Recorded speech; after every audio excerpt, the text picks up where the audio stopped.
Many of the Jews that today live in the reconstituted state of Israel come from Eastern Europe, are not descendants of the Judeans or the lost tribes of Israel, but rather descendants of the Khazars. Who were they? They were a nation most people do not even know of. He writes, the so-called self-styled Jews in Eastern Europe in modern history cannot legitimately point to a single ancient ancestor who ever set even a foot on the soil of Palestine in the era of Bible history. Research also revealed that the so-called or self-styled Jews in Eastern Europe were never Semites, are not Semites now, nor can they ever be regarded as Semites at any future time by any stretch of the imagination. I've come across a video of a white scholar talking about who is the real Jews, or white saying or confessing, saying white Israelites are not the real Jews. And it sparked some conversation within my head, and I said, let me talk to you. It's about the Jews, it's about who is the real Jews and everything. First of all, I want to thank you so much. Thank you for always coming back. Thank you for opening your minds. Thank you for standing on the truth. Thank you for supporting me. Today, as I said, I'm diving in a clip that is shaking people's spirit. This is about spirituality. When I talk about it, I feel the shaking in the comments and everything. But this white scholar was bold enough to say what many people are not or are avoiding to say about the white Israelites and the real Jews. Let's hear what he has to say, and then we're going to come back. I have some papers here, I have some history to share with you, and you have yours. Tell me in the comment section about this video. But first of all, let's listen to it. I want to discuss a little bit of sensitive history. And if I go to sensitive history, well, then I must quote sources that say it rather than that I say it. This is a fascinating book, and the web pages are there. You can check it out. Facts are facts. This is a book that was written by a Jewish man. And he confronted the thinking of many of the high-placed individuals of the world. This is interesting stuff. In this book, Benjamin H. Friedman, a Jewish man, writes about the Jews and reveals an interesting history. He states that the present Jews in Palestine are not the true descendants of the Judeans, but rather descendants of the Khazars. In the letter addressed to D. David Goldstein of Boston, Massachusetts, a convert to Catholicism, the author, Benjamin Friedman of New York City, dated October 1954, provides some fascinating insights. This is in the public domain. Let's study this for a while and see where we get. Benjamin H. Friedman claims that the word Jew was only introduced into the English language in the 18th century, and that Jesus referred to himself as a Judean and not as a Jew. Inscribed upon the cross when Jesus was crucified were the Latin words Iesus Nazarenus Rex Iodeorum, which means Jesus of Nazareth, ruler of the Judeans. Now this is fascinating. I went and checked it, and it is so. Yes, it happens to be so. Now the word Jew today has a religious as well as a political connotation. You think of a Jewish entity, a government, but you also think of their religion incorporated at the same time, whereas the term Judean is a geographic connotation. It's a geographic. It doesn't incorporate the religion. It's where he came from. He was from Judah. He was a Judean. He further writes, the form of religious worship known as Pharisaism in Judea in the time of Jesus was a religious practice based exclusively upon the Talmud. The Talmud in the time of Jesus was the Magna Carta, the Declaration of Independence, the Constitution, the Bill of Rights, all rolled into one, of those who practiced Pharisaism. The Talmud today occupies the same relative position with respect to those who profess Judaism. So the rituals and rites that many of them observed were based on the Talmud and not on the Torah. Rabbi Morris, this is all from the source, Rabbi Morris in Khazar wrote a most revealing and comprehensive article with the title, "What is a Jew?"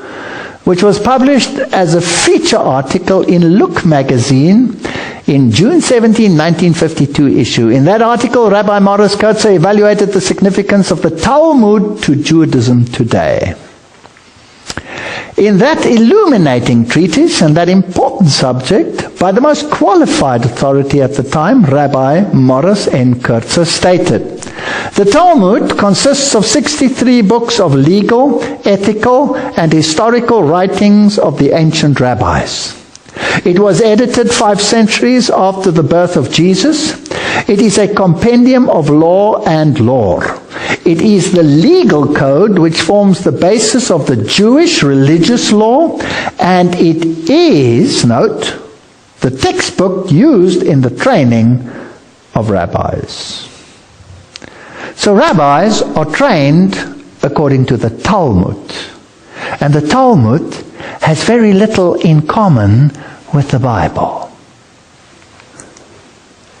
Then he states, "From the birth of Jesus until this day, there have never been recorded more vicious and vile, libelous blasphemies of Jesus or Christians and the Christian faith by anyone, anywhere, or any time than you will find between the covers of the infamous 63 books, which are the legal code which forms the basis of the Jewish religious law as well as the textbook used in the training of rabbis." I don't want to go into it. If I were to put the quotes on the screen, which the Talmud contains about Jesus, you would be horrified. It is some of the vilest statements that I have ever had the dishonor of reading. And this is what their training consists of. He then proceeds to quote some of the most horrendous statements from the Talmud regarding ethical issues, and not only regarding ethical issues, which deal with many, many issues from economics to relations with women, etc., and of course, the view on Christ. As to the origin of the present Jews in Palestine, he states that those Jews derived from Eastern Europe,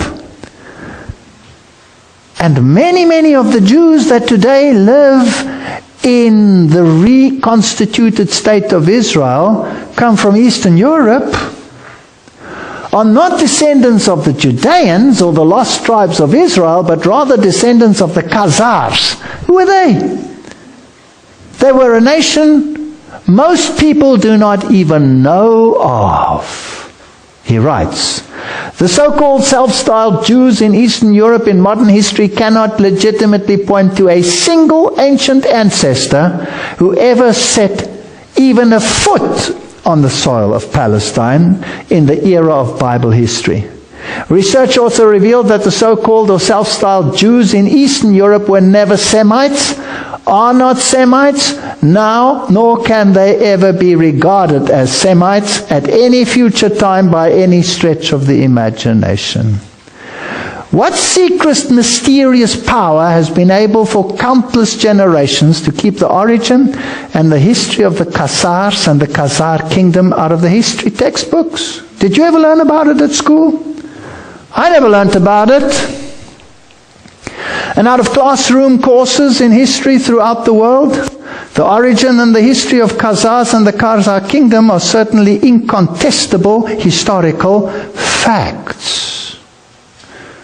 You have to do some cross-checking. Even the Jewish Encyclopedia is quite explicit about it. This was the Khazar kingdom. Here is the Black Sea, the Byzantine Empire. Here was Persia. And here was the kingdom of the Khazars. It was a massive kingdom. Now let's look at some of this interesting history. The Khazars were an Asiatic nation.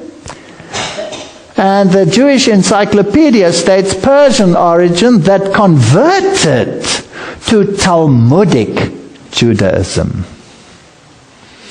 Now obviously some of the rabbis involved there could have been Judeans and probably were Judean descendants, but their converts are not Judeans.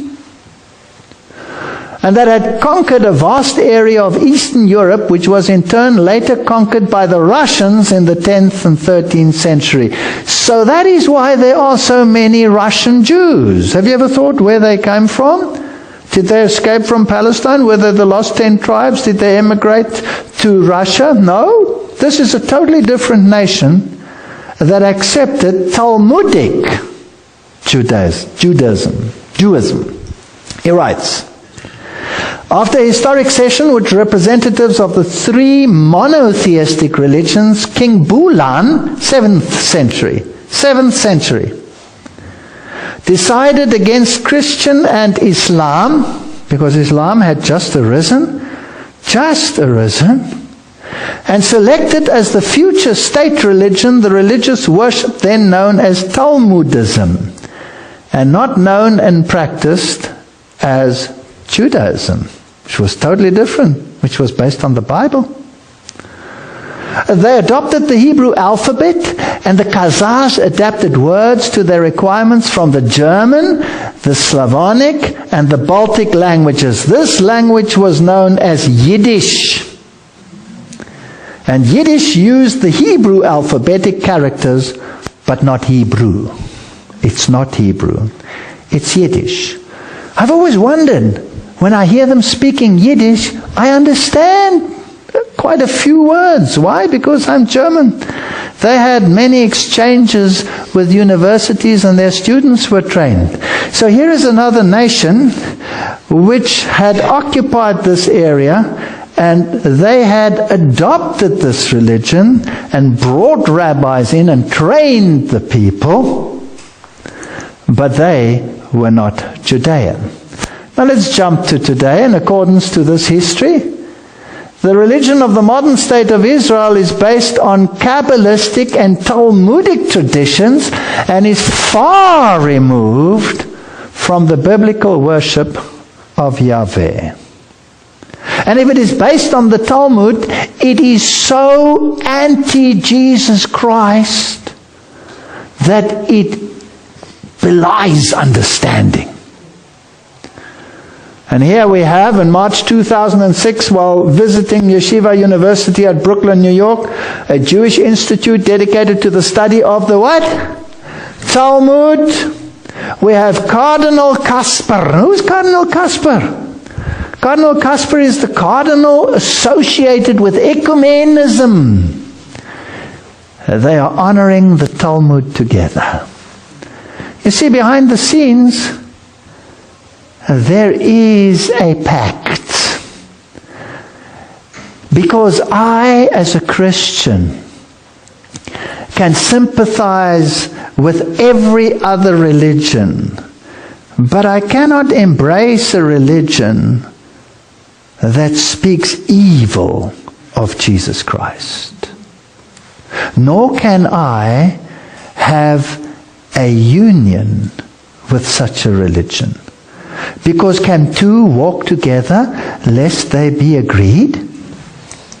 Now let's get back to the Napoleonic society and see what happened further. Napoleon established both the Bank of France, we saw that, the French Bourse, the stock exchange, as well as the National Department of Tax Boards. Do we have all of those systems of governments in the world today, yes or no? Yes, we do. And we have the same system of economics today, yes or no? Yes. The world is run by the stock exchange. To ensure equitable taxation for all, consequently the income of the French peasants skyrocketed. Think tanks and research centers were established in France to work on projects vital for national economy. So a totally new economic order evolved. Who started these organizations? We will have to see. Who runs the secret societies today and the secret organizations? Who started them? Who is the instigator? Who's the boss behind the scenes? We will have to see. And maybe we'll get a different picture of what's happening in the world. An industrial board was organized to provide data and information to French industry, as exemplified by the success of the sugar beet farming and the canning industry. In the military, Napoleon pioneered in what we describe today as the principles of war. And did you know that these principles, the armies of today, are based on the organization created by Napoleon for his grand army, and it has been used ever since. Who controls these armies? Welcome back. You have heard the video, and I'm shocked too, but it's something that I know because I've been reading books. I can't lie, and I know what he's trying to say is reality. I'm going to start with this video. The white scholar, he is calm, he's educated, well researched, explain that the modern day European Jews, mostly the Ashkenazi, are not the descendants of the original Hebrews of the Bible. He says history has been distorted. As we know, the erasure of history, that the Israelites in the Bible were people of color from regions of Northeast Africa and the Middle East, if I'm not wrong. So, he boldly states that these Jews of Europe are not the real. The real Israelites were black people. You get me? And that statement alone, coming from a white academic, is revolutionary. When you talk about history erasure, it's not all about what happens to Africa, Kemet, Aklebulan, Ethiopia. We are talking about the Bible, the real people of the Bible. Okay? For years, black people who claimed the Israelites' ancestry were mocked. They were ignored. They were silenced. But now I've been going across social media, and I see a lot of white people, white scholars, white historians, and researchers confirming what black people already knew. I know you know this. It's in our bones. It's in our blood. But why this is coming now? Why this confession happening now? Why is the truth being revealed in these seasons? It's because the world is waking up. Okay? The world is waking up. And those who suppress truth are losing control over the narrative. Okay? So, let me take a step back. Let's go back to history. I love learning history. I love talking about history. I'm so good because I want to know who I am. I want to know my identity. I want to know the identity of my black people. So let me go back to history a little bit. The Israelites were people descendant from Jacob. Okay? Israelites were descendants of Jacob, also known as Israel. So, whose story is told throughout the Old Testament? Israelites, they were enslaved in Egypt, freed under Moses, and later formed kingdoms. And mostly notable, the kingdom of Israel and Judah. Am I right? Let's continue. To be clear, Egypt is in Africa. That's what I think. Egypt, not think, it's reality, to be real. Egypt is in Africa. Okay? The entire biblical setting from Genesis to Exodus takes places in North and East Africa. The Israelites married Egyptians. They lived among Canaanites, Cushites, Nubians, name them. And Moses passed as an Egyptian, which means he looked like an African. Solomon had children with the Queen of Sheba. Queen of Sheba or Queen of Sheba? Yeah. Solomon had children. Now, from modern day Ethiopia, Paul was mistaken for an Egyptian. Jesus, was hid in Egypt. So, I'll say this, that only is sinking in the minds. If these biblical figures were white, how could they hide in black Africa? If these biblical figures were really white people, why were they hiding between black people, in the midst of the black people? So the truth is, the ancient Israelites were melanated people, okay? The ancient Israelites were melanated people, okay? And I'll say this, melanated people, that means they were dark-skinned. That means that Africa, there is an African in appearance. And that's not just opinion. That is geography. That is anthropology. That is archaeology. Yeah? They hid Jesus in Egypt within black people. How can you hide white person within black people? That means Jesus was black. Okay? So when the scholar says the Israelites were black, it's just confirming what our ancestors always knew. It's just confirming what many Africans tribe preserved in oral history, what the diaspora tell in their souls or feel in their souls. He's just confirming. It is nothing new. Okay? So, how did the real Israelites get replaced? The erasure of history. And here is where it gets deep.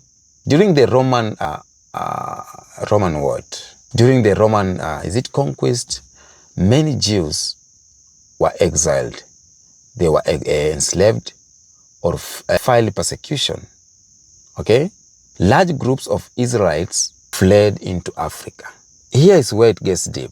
During the Roman conquest, many Jews were exiled.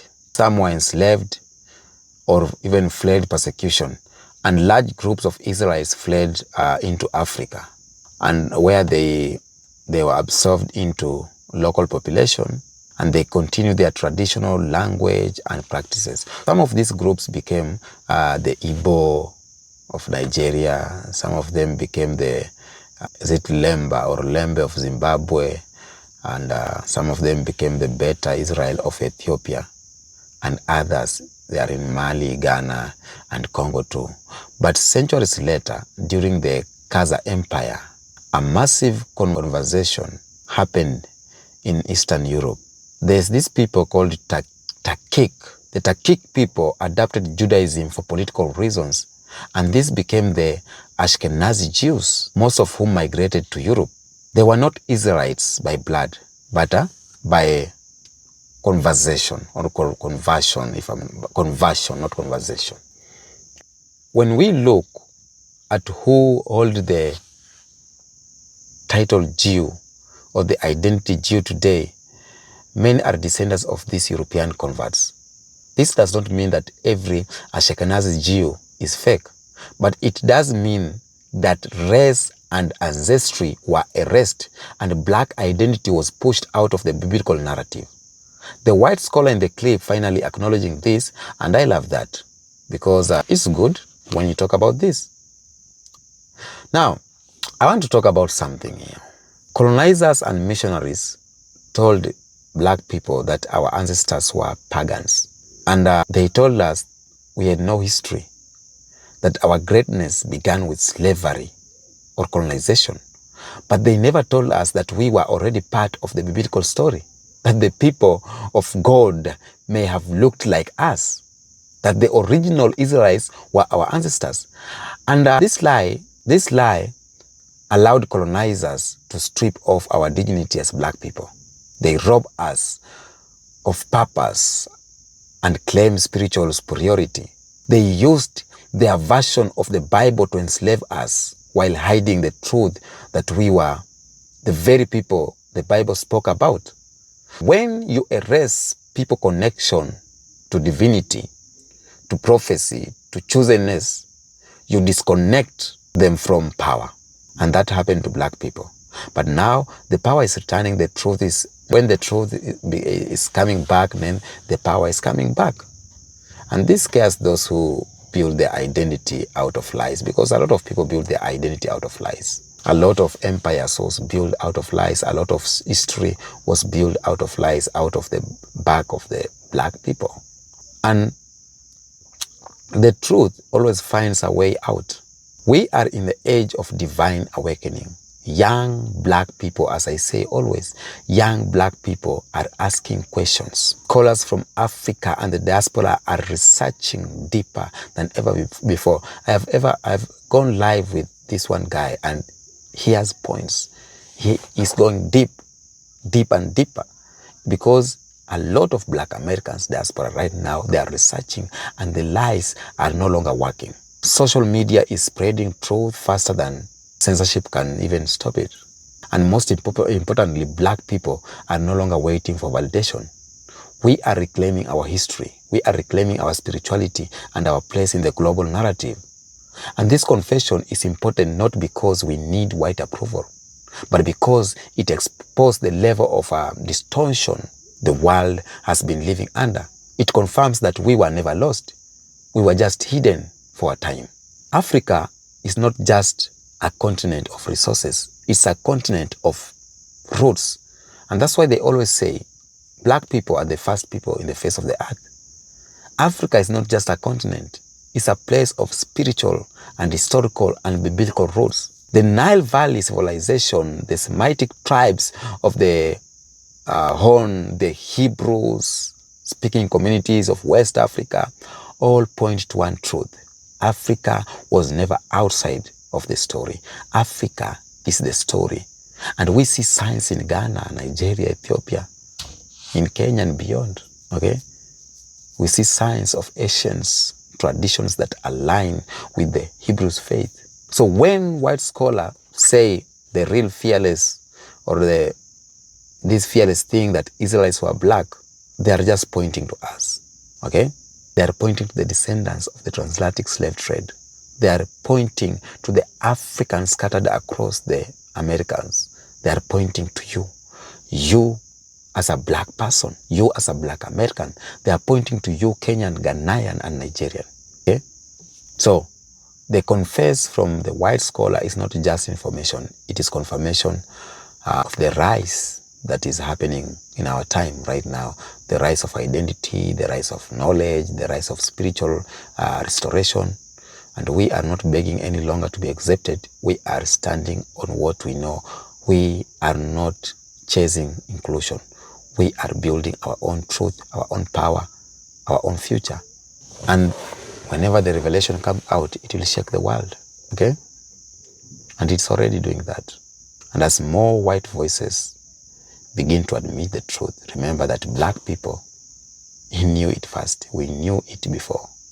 Because our ancestors, they carried this knowledge through blood, through pain, through science. But now we speak. So my African brothers and sisters, we have a lot to learn. First of all, we need to reclaim our crown. Reclaim your crown. And my black Americans family, you were never disconnected.